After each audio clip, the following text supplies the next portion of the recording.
আবারও একটা ভয়াবহ ঘটনা ঘটে গেল ভারতবর্ষের রাজধানী দিল্লির বুকে। গোটা দেশ আরো একবার লজ্জিত হলো গোটা পৃথিবীর সামনে। দিল্লিতে একটি 11 বছর বয়সী বাচ্চা মেয়ে গোলাপ ফুল বিক্রি করতে প্রত্যেক দিনের মতোই রাস্তায় বেরিয়েছিল। কিন্তু কে জানতো বলুন তো, এই গোলাপ ফুল বিক্রি করতে এসেই সেদিন এক চরম পরিণতির শিকার হবে সে।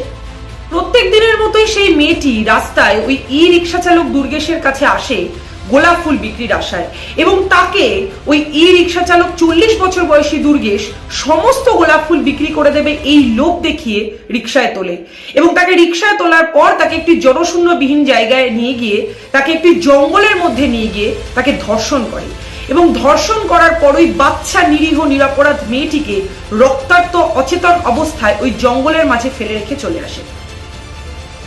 এই ঘটনায় আমি, আপনি সহ আমরা প্রত্যেকটা ভারতবাসী আজ লজ্জিত। এবং বিশ্বাস করুন, আমি যদি আমার রাজনৈতিক পরিচয়কে দূরে সরিয়ে রেখে কেবলমাত্র ভারতবর্ষের একজন নাগরিক হিসেবে এবং সর্বোপরি একজন নারী হিসেবে ভেবে দেখি, তাহলে আজ আমাদের প্রত্যেকের কাছে এক চরম লজ্জার দিন। কিন্তু রাজধানীর বুকে ঘটে যাওয়া প্রত্যেক দিনের এই অন্যায়, অত্যাচার, অপরাধের দায় কার বলুন তো? এবং এ নিয়ে এখনো পর্যন্ত যে রাজনৈতিক দল দিল্লিকে দখল করে রয়েছে, কেন্দ্র এবং রাজ্য দু জায়গাতেই, তারা এখনো পর্যন্ত কেন মুখে কুলু পেটে রয়েছে? যে ভারতীয় জনতা পার্টি এবং ভারতীয় জনতা পার্টির নেতা নেতৃত্বরা ভোটের আগে বারবার বাংলায় এসে চিৎকার করে বাংলায় নারী সুরক্ষার কথা বলে, আজ তাদের রাজ্যে ঘটে যাওয়া এমন একটা মর্মান্তিক ঘটনা নিয়ে তারা কেন চুপ করে রয়েছে বলুন তো? দেখুন, আমার একটা খুব সাধারণ প্রশ্ন আপনাদের সকলের কাছে রয়েছে। একজন সাধারণ নাগরিক হিসেবে, একজন সাধারণ নারী হিসেবে, যখন ভারতীয় জনতা পার্টির প্রত্যেক নেতা নেত্রী এসে বাংলায় নারী সুরক্ষার কথা বলে, যখন বাংলায় ঘটে যাওয়া যে কোনো ঘটনা নিয়ে তারা অকারণে বাংলার মহিলা মুখ্যমন্ত্রীকে দাগিয়ে দেয়, তাহলে আমার প্রশ্ন, আজকের এই 11 বছর বয়সী বাচ্চা মেয়েটার এই ধর্ষণের ঘটনার জন্য কেন দিল্লিরও একজন মহিলা মুখ্যমন্ত্রী রেখা গুপ্তর দিকে আঙুল উঠবে না?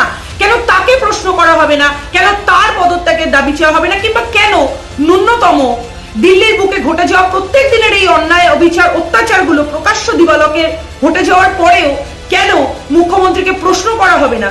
কোথায় তাদের শাসন ব্যবস্থা? কোথায় দিল্লি পুলিশ? কোথায় প্রশাসন? এত বড় একটা অপরাধ করার পরেও এখনো পর্যন্ত একটা ভয়ানক শাস্তির সাক্ষী হচ্ছে না গোটা দেশ। হচ্ছে না তার কারণ ভারতীয় জনতা পার্টি একটি রাজনৈতিক দল হিসেবে, প্রশাসক হিসেবে এবং শাসক হিসেবে সমস্ত অপরাধ এবং অপরাধীদের আতুরঘর।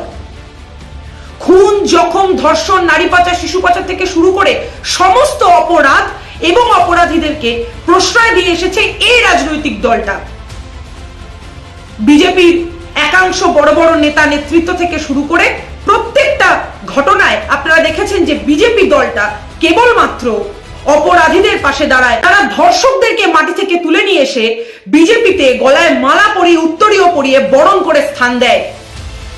এরকম একটা রাজনৈতিক দল যখন বাংলার মাটিতে এসে বড় বড় কথা বলে, যখন তারা চিৎকার করে বলে যে আমাদের ভোট দিন, আমাদের ভোট দিলে আমরা বাংলায় নারী সুরক্ষাকে সুনিশ্চিত করব, তখন আপনারা বুঝতেই পারছেন যে তারা ঠিক কোন নারী সুরক্ষাকে সুনিশ্চিত করতে চায়।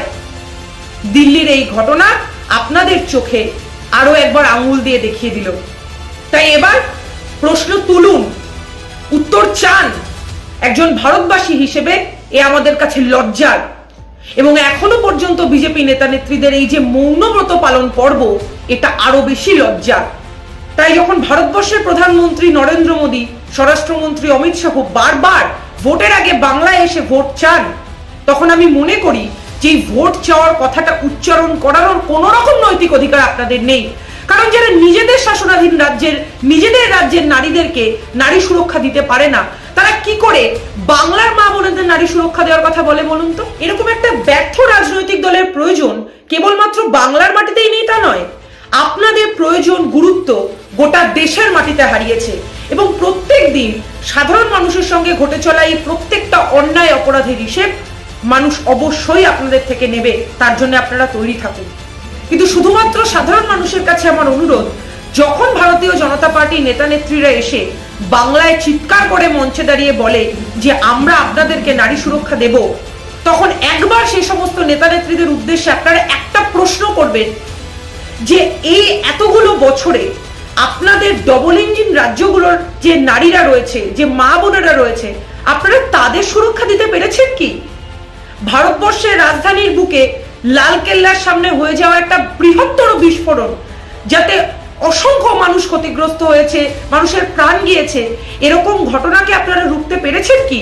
আপনাদের প্রশাসন, আপনাদের শাসনকালীন প্রত্যেকটা রাজ্য, আপনাদের প্রত্যেকটা নেতানেত্রী, আপনাদের মুখ্যমন্ত্রীরা, আপনাদের প্রত্যেকটা নেতানেত্রীরা কেন এরকম ঘটনা ঘটার পরেও চুপ করে থেকেছে? এই উত্তরগুলো আমাদের দিন। আর এই প্রত্যেকটা প্রশ্নের উত্তর দেওয়ার ক্ষমতা ভারতীয় জনতা পার্টির নেতানেত্রীদের নেই, কারণ তারা জানে যে ভারতীয় জনতা পার্টি অপরাধ এবং অপরাধীদের আতুরঘর। তাই আমার ওই ছোট্ট 11 বছর বয়সী বোনটা জীবনের শুরুতেই যে মর্মান্তিক চরম পরিণতির শিকার হলো, তার এই ক্ষতি তো অপূর্ণনীয়, কিন্তু তার এই ক্ষতিকে প্রত্যক্ষভাবে এবং পরোক্ষভাবে যারা প্রশ্রয় দিল, সেই ভারতীয় জনতা পার্টিকে আমি ধিক্কার জানাই। Just shame on BJP government, shame shame shame.